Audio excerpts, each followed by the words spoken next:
At Protivity's recent event at the Science Gallery in central London, we took the opportunity to explore the implementation of SM&CR. It was an opportunity for all participants to share their experiences, both good and bad. Let's listen to what some of them had to say. With regards to the implementation, what do you think one of the biggest hurdles of implementation is? I think it's understanding the reasons for the regime, the thinking behind the regulators' thinking as to why this is being introduced, and for firms to take the spirit of that and to implement that within their organisations, rather than following a very prescriptive process that doesn't necessarily bring benefit to them as an organisation. And what are the benefits to the organisation if they succeed with conduct? What are the outcomes and the benefits for the company? Potentially that is actually the quick win, because if you have a focus on your customer on a day-to-day basis, that is a focus outside in, and that is where the benefit of SM&CR lies.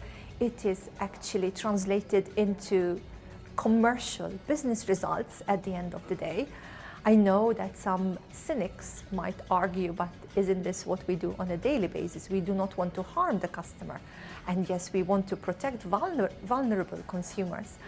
But sometimes we need guidance to focus minds. So actually the greatest benefit starts and ends with the customer and how that translates into business performance and commercial success. So what role is the board playing today in making customer outcomes part of their culture?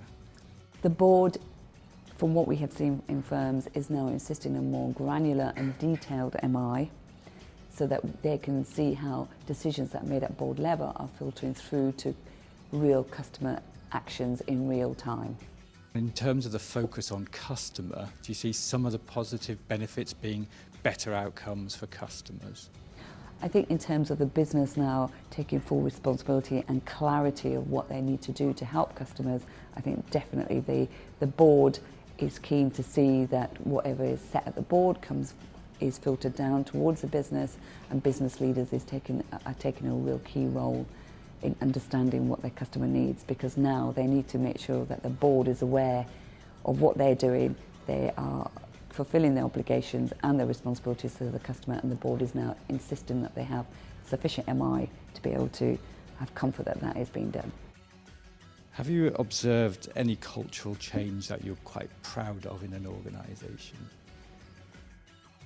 In fact, more and more firms are seeking assurance around their culture-led initiatives to understand what is working and what can be improved in future, to ensure they have the enabling culture that's required to encourage the right behaviors that ultimately translate into benefits for customers and for the firm itself.